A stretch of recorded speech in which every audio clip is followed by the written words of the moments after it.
Live from the European Parliament in Strasbourg, this is Raw Politics.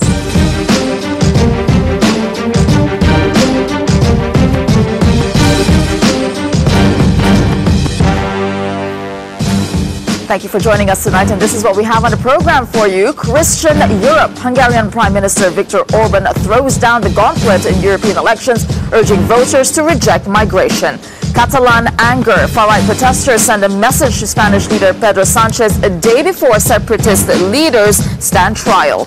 Global Britain. More than a tagline, the UK's defence minister calls for Britain to flex military muscles after Brexit.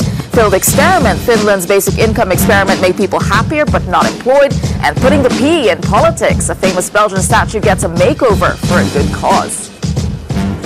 All right, it is time to meet our panel this evening. We have Tibor Szanyi. He is a Hungarian MEP with the Socialists and Democrats group. Thank you, Tibor, for joining us. Which of the stories are you watching closely? Well, obviously the Hungarian one.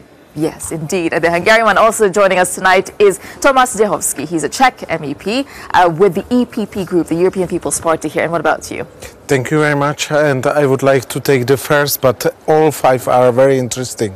All five are interesting. All right, but we begin with Hungary, because Hungarian Prime Minister Viktor Orbán has vowed to defend, quote, Christian Europe against migration. Launching his election campaign in Budapest yesterday, he said immigration led to the, quote, virus of terrorism. Orbán has set out plans to boost Hungary's falling birth rate and labor shortages while still holding a hard line on immigration. Well, let's take a listen to the key message from his speech. Meg kell értenünk, hogy az európai népek történelmi válaszúthoz érkeztek. Akik a bevándorlás és a migránsok mellett döntenek, bármilyen célból teszik is, valójában kevert népességű országot hoznak létre. Így lett mára az európai baloldal a spekulánsok, a világpolgárság, a világkormányzás, és most végül a világmigráció élharcosa, a nemzetek, a család és a keresztény életforma sírásója.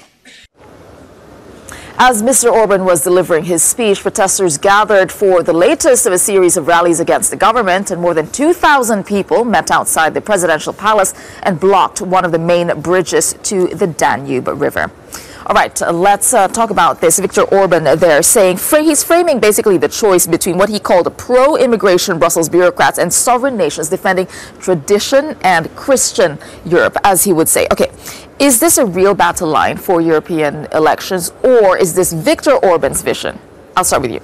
I think that it's Viktor Orbán vision. This is the conservative vision of his party and of his government, and this message was much more focused for his auditorium. You are from the same political party as yes, Viktor I'm from the same political party, but EPP is very big party with many ways and many parties together. So although we are looking for that, we understand his message. It's much more close to Hungarian nationalism, like to European audience. All right, Tibor, you're Hungarian, but you're from a different party as Viktor Orbán. Do you agree that this is a real battle line in elections, or is this Viktor Orbán trying to stir something that doesn't actually exist? Well, in Orban's mind, it is indeed a line. But of course, every statement is quite different in terms of importance during an electoral campaign like the European campaign. But he's advocating these arguments for many years already, so it's nothing new. And really, his vision, as he sees the world, you know, there are two types of humans. One is including himself and his group, who are really harshly against any kind of movement of people, migration whatsoever, and the rest of the world, which are up to this last single person, the soldiers and the agents of George Soros, right, the American billionaire. So you're laughing there. You're silent. Yes, I'm laughing.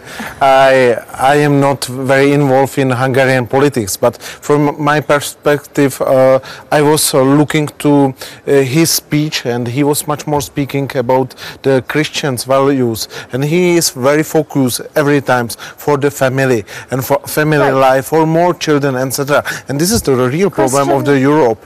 This is not only Christian value. This is the Muslim value.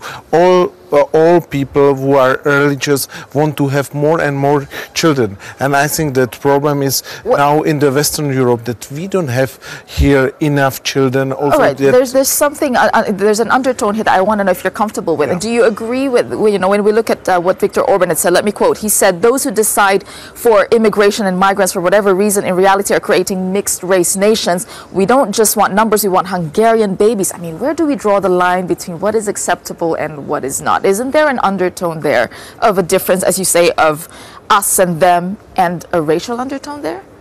I am not expert of this issue, but I think that he want to say in context that he is really pro-Hungarian nation, and I know it very well from the history.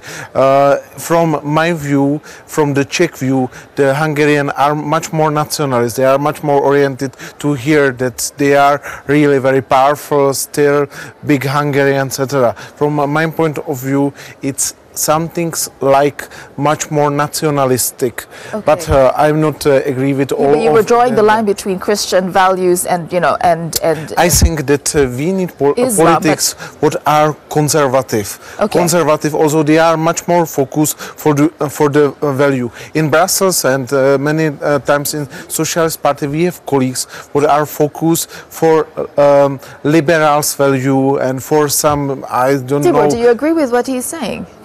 Partly, but partly not. This is why we are belonging to two different political groups. But of course, I admit that after so many years of brainwash, what was brought through the Orbán's media, the Hungarian, nice part of the Hungarian people are really positively accepting this kind of attitude. Although still, I'm quite sure that the vast majority of the Hungarian people are against nationalism, are against racism, are against cultural divisions, etc., etc. But you know, there is always the silent majority that's on the one part, and there are the political actors and fighters on the other. So this is the problem, and in Hungary, of course, you need not to forget that today the American foreign minister is visiting Hungary, and the preliminary messages what he has sent out, you know, were really alerting the Orbán government that this is the road where they need to stop. If you permit me, I'm quite sure that the path, the corridor, what Orbán is going, it is a straight way towards nationalism and racism. That's the danger. Okay, you're saying that this is nationalism and racism, but he did present his steps, the practical steps that he wishes to present in order to follow that path of nationalism, you're saying. Because let's take a closer look at what Viktor Orbán actually proposed to boost his country's population, the Hungarian population, without immigration. Now, he announced a range of measures to support couples having larger families. Newly married couples will be offered a loan of more than 10 million forints, which is about 31,000 euros. A second child means a third of the loan is waived, and it is dropped entirely after a third child, while mothers who have 4 children will be given exemption from income tax for life. All right, joining us now from Budapest in Hungary is the Euronews correspondent Robert Csakányi. Robert, can you tell us what the reaction has been to what Viktor Orbán is proposing to increase population in Hungary? Well, hi Tessa, the 7-point plan Mr. Orbán actually announced is simply too new to have a full scale of opinions so far. But of course, there are many comments on the internet, especially on Facebook, which is the most popular social site in Hungary. So if we check Hungarian governing party's Fidesz Facebook site, most of the people there praised the announced measures. Some are only sorry for them not coming earlier, as their children are already grown up, or they also say that they are sorry for not being 20 years old anymore to profit on these benefits. Now, other people are happy for their grandchildren having a chance for a better childhood than they had. In general, all these points supporting the families are actually hard to challenge by any opposition party. Of course, no one would dare to say that families and children do not deserve the most that is possible to give On the other hand, many critics are still questioning how this would impact the Hungarian population, since in Hungary the labor shortage is a big problem, and labor shortage is an issue to tackle now. But all these children which would born by the plan of Mr. Orbán, they would need like 20 more years to actually enter the labor market. All right, thank you for that, Robert Kani, correspondent there in Budapest. All right, Italy, it's not the only country that actually proposed this. Recently, Italy also proposed that couples who have a third child between 2019 and 2021 will be offered free farmland. So, I mean, this is not new to offer economic incentives. And it seems like the reaction in Hungary is that people are happy about the economic incentives. Do these actually work rather than the meaning that Orbán put behind it? So do these work? Do these incentives work? Definitely not, because if we look in a bit in historical terms on the question, before the Orbán time, many and a quite nice range of social benefits were given to the families on a fairly equal basis, you know, irrespective of their financial background whatsoever. Now Orbán has abolished all these things, has cut everything, and as a kind of compensation, he introduced a couple of tax measures, you know, but these are touching those who are earning quite well, you know, who can enjoy the benefits of tax facilitations. And this is why we have already quite a lot of experience that such kind of short-term, easy to change financial incentives do not give you, you know, the perspective of having a secure decade or 2 or 3 decades in front of you. For instance, in Hungary, I mean, the health services just collapsed simply. What does this mean? For a family, if there is anybody ill in the family, you know, it's a tremendous big burden as expenditure. It seems you don't agree with what Tibor is saying. I think that really very many young people, what I am meeting now before the election campaign, are asking for more money to have it family and stable family. And they are saying me, we have 1 or 2 child. And why we don't have third child? Because we don't have a lot of money for that. Nationalism, I think it's a little bit. He is taking one of topic of socialist. He's giving the money to the people, and he's sometimes a little bit doing something against the populism, because he is really taking the topic of populist, and he's saying we will make the great Hungary, and this is what he built. He built the picture that he really supported big families, what will have it the Hungarian people, and I think that this is why the people in Hungary love him. So you think it's based on national? What, you're Hungarian? What do you think? Is it more economic or nationalist? You mean Orbán or no, the reaction of the people? Why would they do something like this? Well, we must admit that Orbán has a nice level of support in Hungary, which means that something like a little less than 50% of the population is voting for him. But this is due to a series of populist politics. So you just can't picking the cherries, you know, that this or that is the reason. It's a bunch of quite a lot of initiatives by Orbán, you know. He's very keen on that. And last question is very quickly. I think his comments, do you agree, would make some people at the EPP uncomfortable? Do you agree? Yes, I agree, but this is why the People's Party is so big, because this is the party of and this is why some people are calling for him to for Fidesz to be kicked out. But you know, this is again Orbán steering the pot there. All right, from one election, let's move to another one. Let's travel west now to Italy, where another colorful politician is on maneuvers. Let's take a look.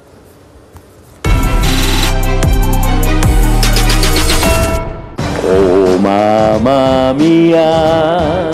He's the characterful politician and business tycoon who dominated Italian public life for almost 2 decades. And you're about to see a lot more of him.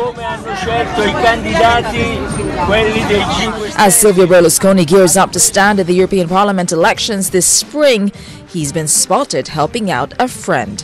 Berlusconi joined Matteo Salvini this weekend to campaign for their right-wing coalition in yesterday's regional election in Abruzzo. And as the results are in, the centre-right candidate Marco Marsilio triumphing in the poll, which also saw the populist five-star movement lose ground. Could Mr. Berlusconi's touch have made all the difference?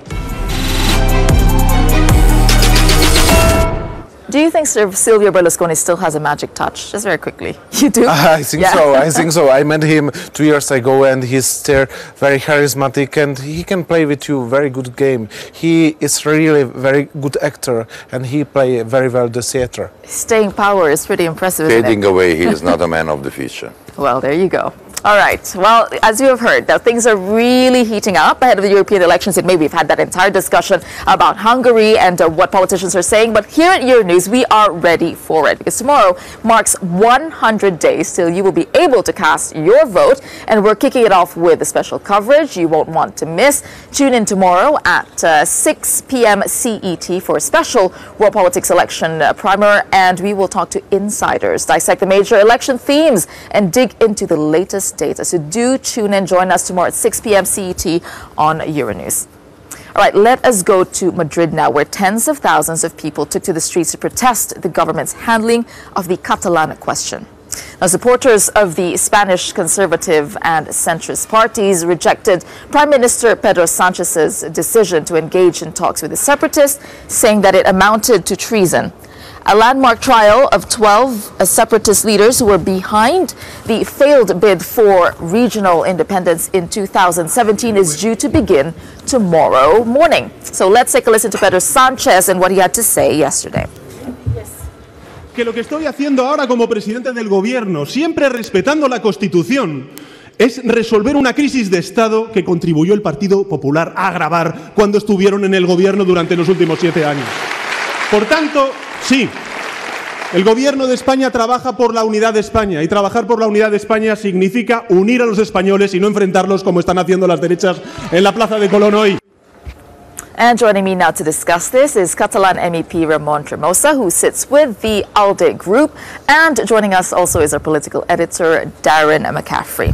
All right, is there anyone who actually supports Sanchez in this? I'll start with you, because even his own party seems to be against this idea of talking with Well, there Catalan. are some regional leaders of the Socialist Party against him because they fear they have elections also in the same day. In Spain, there are elections at regional level and local level in the same day that the European elections at the end of May. And but I think that Sanchez will keep his position strong. Really? Because I think, Spain is like this bastion, socialist country, and then you have a grouping of the centrist, the far right, and the conservative together going against this socialist government. Are we seeing cracks in Spain as a socialist country?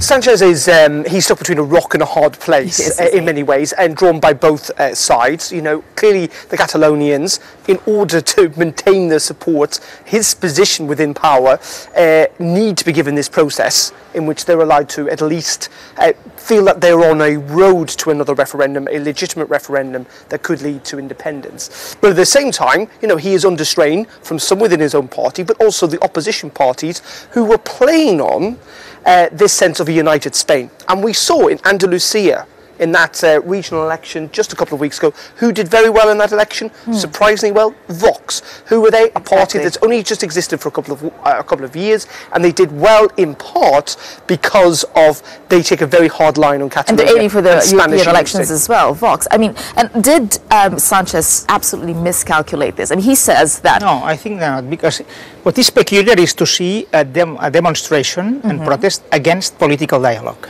I think that this is new in Europe.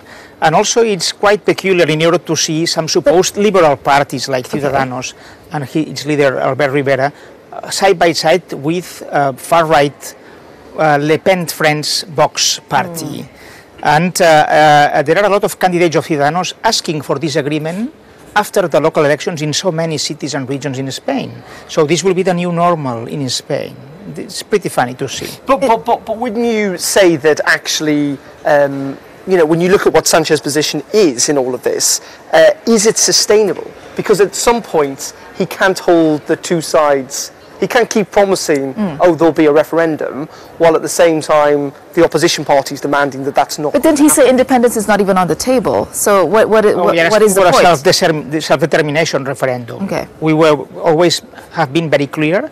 We voted 1 year ago, Pedro Sánchez, without any condition, just to take Popular Party with a lot of corruption cases and with its political repression on Catalonia out from the government. And he has had 1 year to start negotiations and political dialogue. And when last week he talked about a mediator to discuss bilaterally between the Spanish and the Catalan government, this is, we have seen this demonstration against political dialogue in Madrid. So it's, well, is that what it is? I have to say, sorry, they've fallen very short, according to the expectation the far-right parties created. Okay, but just to bring the other side, you say it is a demonstration against political dialogue. They would say, well, it's actually a demonstration to support a united Spain. Yes, but you know, will be Catalan people that will determine if they want to continue united. I want to remind you that the majority for a referendum in Catalonia is much bigger than in Scotland. And election by election, year by year, is growing the support for independence parties and for pro-referendum parties. But it is also notable that, of course, that is not the feeling in the rest of Spain. And this comes back, you know, this is history repeating itself. We see it in very many parts of the world, that who should have the right to self-determination, because ultimately, of course, Catalonia, some would argue, is potentially an independent country, but it is also currently part of another country. Should the people in the rest of Spain have a say of I would like to... We have a precedent in Scotland, we have a precedent in Quebec, in Canada. I want to bring when a majority of a part of a country asks for self-determination, how can you stop it if you are a democratic country? There is one point I would like to end on, picking up on what you said about the new normal in Spain, and I'd like Darren to comment on this. The fact that Ciudadanos, the Popular Party, and Vox are all working together. You're saying that this is a new normal we're seeing in Spain. What does that mean? How significant is that? Are we seeing really the rise of the right and this kind of power shift? What is that? Well, we're seeing, I think, you know, Spain's got its own particular circumstances, as does every other EU nation, and we're seeing political parties work together to simply remove a government. That is not you in European politics. I think what is interesting in Spain is that the national question will play a big part in these elections. Interesting how this week may well play out. Of course, there is a vote on the budget in the Spanish Parliament on Wednesday. The expectation is that, you know, Sanchez could well lose that. Not necessarily the end of the world, but there is also increased speculation that there could be a snap election. Exactly. Very quick comment on you about that. No snap election. You don't think so? Of course it can happen, but my feeling is that he will not go in April for a snap election. Because he wouldn't win? I think that he's doing a lot of polls to find the best moment for him. Okay. So, and when he will have the feeling. All right, you heard it here. He says no snap election in Spain. We're gonna we'll find out later in the week. Yeah, exactly. All right, a lot more coming up on Raw Politics. Britain's new global role. The UK government says it is beefing up its military in order to maximize its international influence post-Brexit. Plus, a big message in a tiny outfit. Europe's favorite misbehaving statue gets a makeover for a good cause. Stick around to find out what that is.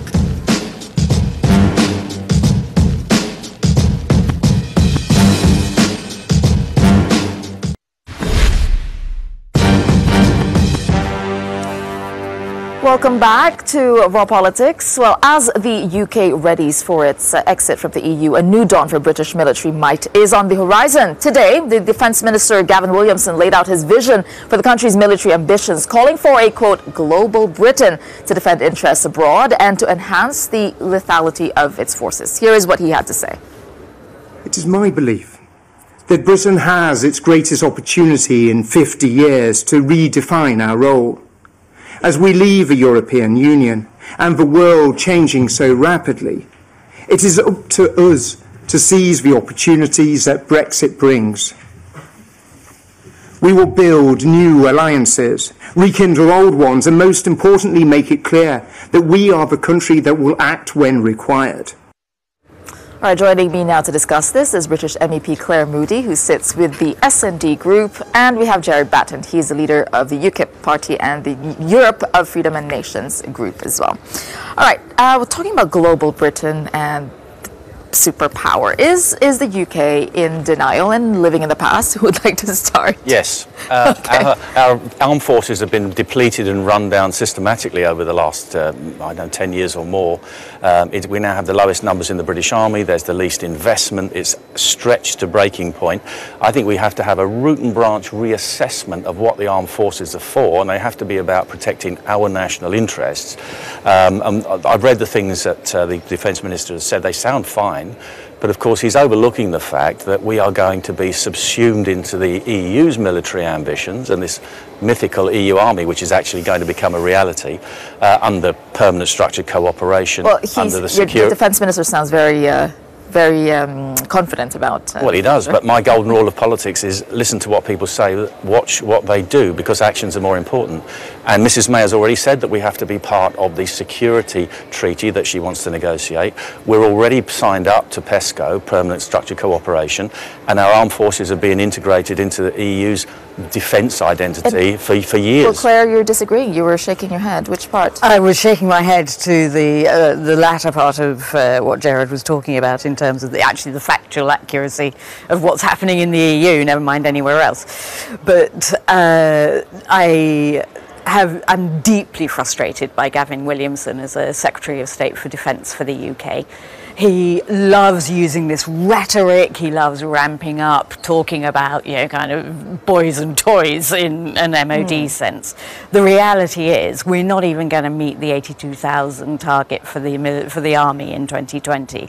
We have a problem with the defence budget. There's a hole in the defence budget. This is all post-2010 cuts, the changes in the military spending, and also actually post the referendum there's been a massive impact because of the devaluation of the pound and therefore the mismatch between our procurement and actually the available funds. Given what you're saying, and is this a massive miscalculation? Like the influence, well, post-Brexit, the kind of influence that the UK actually has, perhaps it's not as great as people think. We can actually agree on a few things, I'm pleased to say, about the way the budget is inadequate and the numbers are inadequate. But like I said, what we have to do post-Brexit is actually have a root and branch reassessment of what our armed forces are for.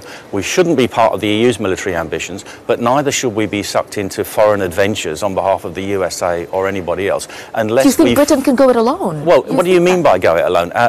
We can get involved in overseas actions, as we did, for example, in Afghanistan, which I think was necessary, but Iraq, which was a total mistake. But we have to make those decisions based on what's right at a particular time for our national interests around the world. The big emergent power, which nobody seems to be really talking about, is China.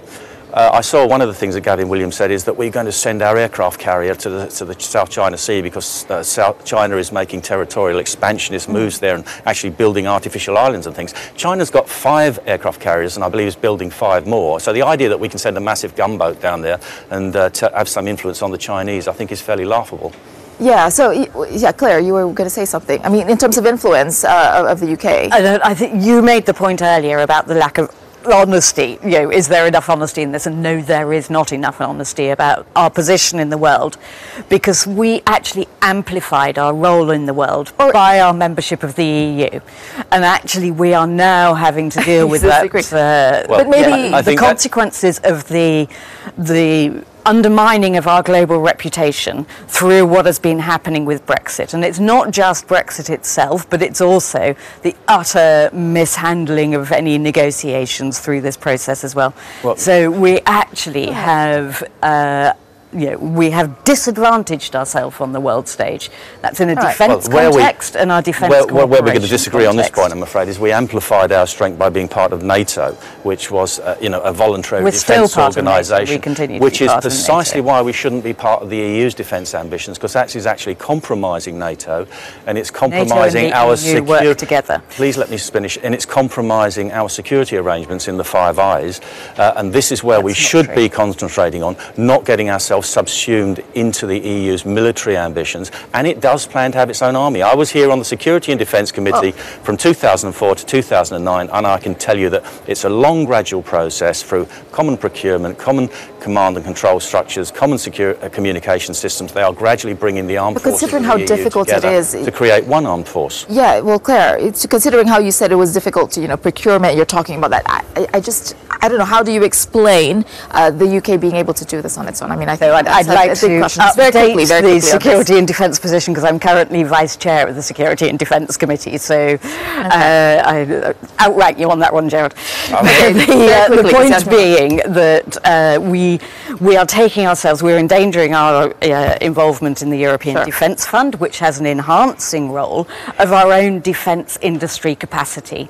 And it's the soft power and it's the corridor power that you get being part of the architecture of the EU. In terms of, can I say a quick word in terms of defence procurement and defence jobs? Under WTO terms, defence contracts, please let me finish, you can actually award those on a national basis.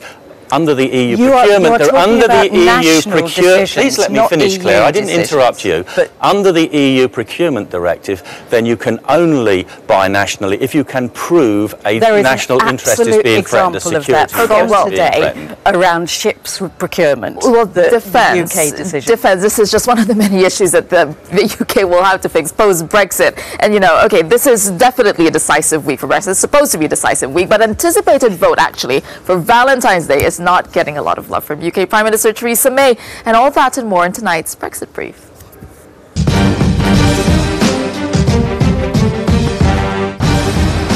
Theresa May put on a brave face when she arrived in Brussels last week to reopen talks with the EU. But with things not exactly going to plan, it seems she could now be looking to buy time. Replying to a letter from Labour leader Jeremy Corbyn, the British Prime Minister agreed to more talks to break the political stalemate, but stopped short of backing his call for a full customs union. The move, while an olive branch for some, is likely to further enrage Brexiteers.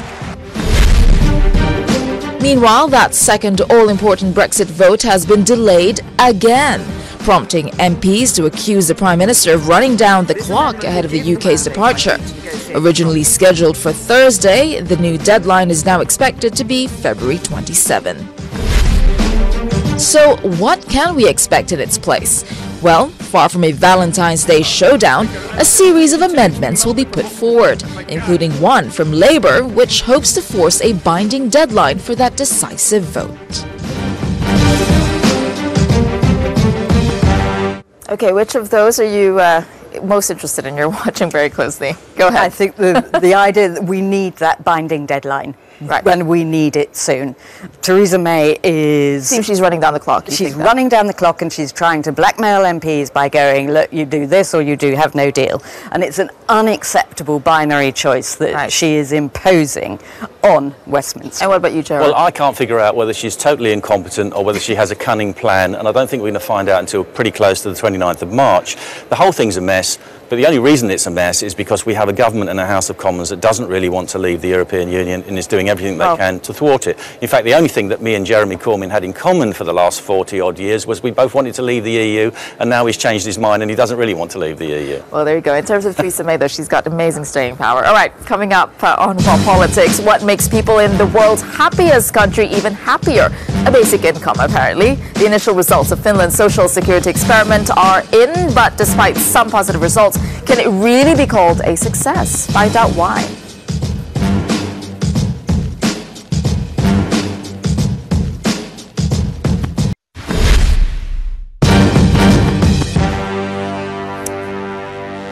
Welcome back to Raw Politics. Now, Finland, preliminary findings revealed how the country's two-year experiment on the basic income results were mixed, in fact. Well, Alex Morgan and our team in the Cube have more on this. Alex. Well, hello, Tessa. Probably two things you haven't put together. Elon Musk and Finland. But let me tell you why you should on this one occasion. Look at this tweet from the billionaire Elon Musk. He's here talking up universal basic income, saying here, that doesn't change even if you get a job. Productivity should be rewarded. And he's not alone. There are many big voices, especially those pushing the boundaries of what the workplace is going to look like in the future, who advocate a universal basic income. And there's only one country that has ever tried experimenting, and that is Finland. Let me just take you through what went on there. It was a 2-year study. We have just the results from the first year. 2,000 people from the unemployed were picked randomly. They were given an unconditional payment of €560 every single month. And this is what's crucial here. Even if they then went and got a job or earned money on top of that, unlike unemployment benefit, this number would not change. They would keep being paid that. So there was no reduction if they got a job. The idea here is to provide a safety net, a baseline from which people are able to work upwards, especially in the future when the workplace is changing. Now, let's just bring you up a quote from the one of the report's authors who spoke to me earlier, saying, of the results, there were no employment effects. Now, that is key. There was no upward surge or a downward surge. But when we asked about their well-being, they felt better. They had less stress and less health problems. Now, one of those who she was talking about there is Thomas. Thomas is 45 years old. He was one of those who took part in this study. I started by asking him why we should be paying attention to this, what his experience was. This is what he said. Because you can take part-time jobs and gigs like me. For example, I attended a lot of seminars in libraries, in colleges, in book fairs, gigs which I couldn't take before the trial because the fees were so low. So what Thomas was saying to me there was he was saying because the fees were so low, he couldn't make ends meet by just taking these gigs. But with this safety net, he was able to go and get these jobs and basically to keep on working, even if there was no real effect to his baseline income. There was no, it didn't really help him into a new job, but it allowed him to take up what work was available. He also went on to tell me this. When the bureaucracy ends, you can concentrate to your real work. You don't have to fill forms. You don't have to attend to mandatory courses. You don't have to be in this alert state all the time. When the bureaucracy ends, and that is one thing that advocates of this system say, even if it's not giving a boost to employment, what it is doing is removing the vast amount of bureaucracy which exists with current systems. Thomas very much saying that now he is back to the bureaucracy. He's been off this trial, he's now back to the unemployment benefits, saying it's added layers and layers of bureaucracy that wasn't there before, making it harder for him to go and be creative to find work. Now, of course, this system, many people saying, oh, it proves it doesn't work, but it is worth saying, Tessa, these are the preliminary results. We have one more year to wait for the final results to be analysed, or that's roughly the time that's been said. And you can see these questions about the future of the workplace not just being faced in Finland, but by all of us in every workplace across Europe. All right, thanks for that, Alex Morgan and our team in theCUBE. And joining me on set is Jakob Dalund. He's a Swedish MEP with the Greens. And we also have Bill Etheridge. He's a British MEP from the Liberation Party, sitting with the EFDD group. All right, first of all, I'll start with you, Jakob, because this experiment, does it actually prove that basic income has failed? Because it says it is 2,000 people with conditions, you know, they're unemployed, rather than an actual universal basic income, which means everybody, regardless of condition. So does it actually prove anything? Well, I think it's very good that Finland took this chance to have a trial to examine what kinds of effects a specific version of basic income has, and that I think more countries need to do that, and so we can to see what are the benefits. And I think the real potential is many countries have social programs. I mean, you have unemployment benefits where you get almost the same amount of money that you have when you have a salary, but then you have another social program for people who cannot qualify for the benefits, but you have to have some kind of protection. Usually those programs are very labor intensive for the local government to run it. There's lots of administration. And there's also a problem for those people who get those programs. If they manage to get a small kind of job, they have to choose either to get that part-time job or to lose their entire social benefit. The good thing about universal basic income is that you help those people start to get a foot in, to work a little bit. And I think that has potential of... And it has to be a long-term experiment. Bill, I'd like to ask you this, because Finland is not the only country. Italy is rolling out its own, testing of a basic income, around 800 euros. Does it work? What do you think? Do you agree with this? I think Jakob makes some really interesting points about the requirement for reform in welfare, and I can understand why countries are doing this, to look at reforming welfare. There's too much bureaucracy, it needs cutting down. However, I have a really serious misgiving about giving people something for nothing. I think this is the distortion of the natural marketplace, and I also think that actually, when you've got a job, you should come off benefits. The concept of universal basic income, of everyone getting something, it just doesn't feel right, and it takes away, I think, an incentive for people to get out there and earn their own money. How about pride in earning your own money, not having handouts from the state? But sometimes a little help does go a long way, and sometimes it is, I mean, needed. It's easy to say, okay, go and look for a job, but then we know the reality of people is that not everybody can. Not everybody can, and there does need to be some form of welfare system in place. What we're discussing, and I think what both of us would agree with, is the current welfare systems in place across Europe probably aren't sufficient or working well. However, I just think this one is too pie in the sky. It's too nice. Okay, so what would be a realistic for both of you? If you think that there's got to be a different form, what is a realistic basic income system that would probably work? The economy is changing. We're having digitalization, we have AI, we have a gig economy, and I think it's really important that we try to transform our welfare systems to allow for people to have some kind of protection net. And I think that universal basic income is one particular, it's a possible tool, but you have to see for different nations where you have one kind of unemployment benefit, maybe you need to have 500 euros or maybe 1,000 euros. It's different for different nations, so it's difficult for me to say what's a good level for Europe. Well, it's dependent on the flip side, what this experiment showed is that well-being went up. Isn't that something that should be actually taken into consideration? Well, seriously. I'm not surprised. My well-being would go up if you gave me something for nothing.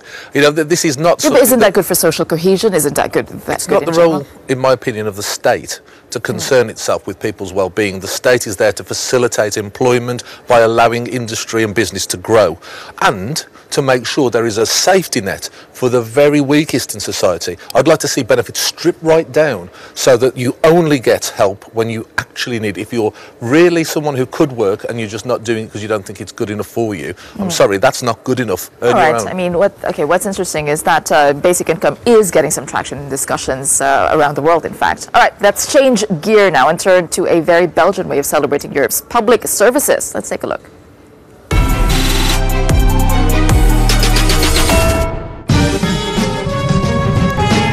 The emergency services. They're the brave men and women who run towards the danger. And today, they're being celebrated. As the European Emergency Number Association encourages everyone to mark 112 Day, it's also about reminding Europe's population of the free emergency number, 112. And in Brussels, they found a very Belgian way of marking the occasion. The city's mannequin Piss donning a special outfit, and he even had a special surprise for the gathered crowd. What do you think of that way of celebrating? I'm glad I wasn't in the crowd. Yeah, you know, they do that every time for different occasions. What do you think? Been to Belgium? Yeah, I think it's fun. It's a good way to showcase the importance of knowing the number 112. Absolutely. On a serious note, indeed. Yeah. So the emergency number in Europe is 112, and that is free. All right. Coming up for you on World Politics, what happens when the leader of a Eurosceptic country gets his chance to present his European vision? Tomorrow, Italian Prime Minister Giuseppe Conte will address the European Parliament. Do stay tuned to find out what else we're watching in Strasbourg this week.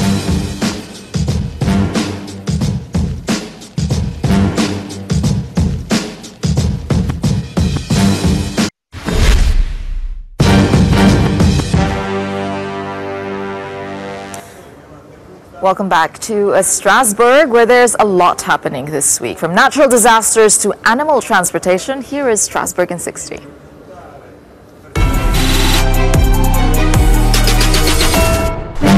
From forest fires to floods, Europe has seen its fair share of natural disasters recently, and MEPs will tomorrow vote on upgrading the system which allows EU countries to share resources in times of emergency.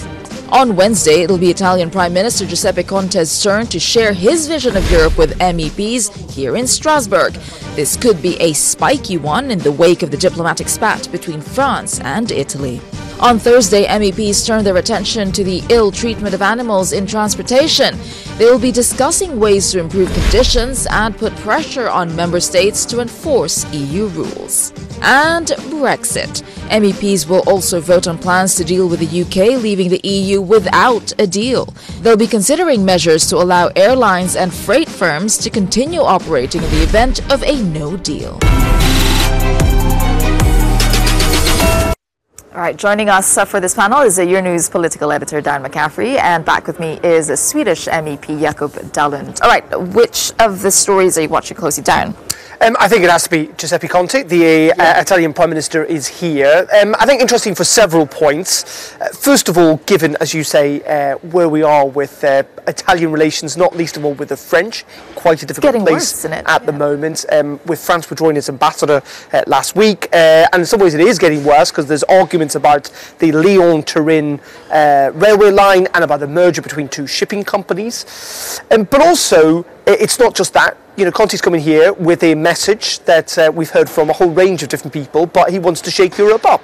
He wants to stand here and say that actually the European Union that maybe the federalists want is not necessarily what Italian voters want. And it will be that message tinged with populism, I think, to a degree, that the Europe mapped out may well need to change, and of course may well need to change after those European elections in May. So going to be interesting at all types of levels. There was suggestion, Tessa, this week that also Jean-Claude Juncker, who's not going to be there for the speech, that was somehow of a snub, though the Commissioner are insistent today that he will meet with Conte before the speech and that all is fine and dandy.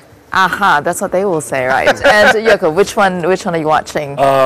First of all, the civil protection. I think it's really good that the European Union is starting to cooperate more closely on the kinds of resources that we can better pool together. I mean, this summer we had a record fires in Sweden because of climate change, but we had an enormous support with Polish firemen and Italian firefighting airplanes that waterbombed the forest, and that was fantastic.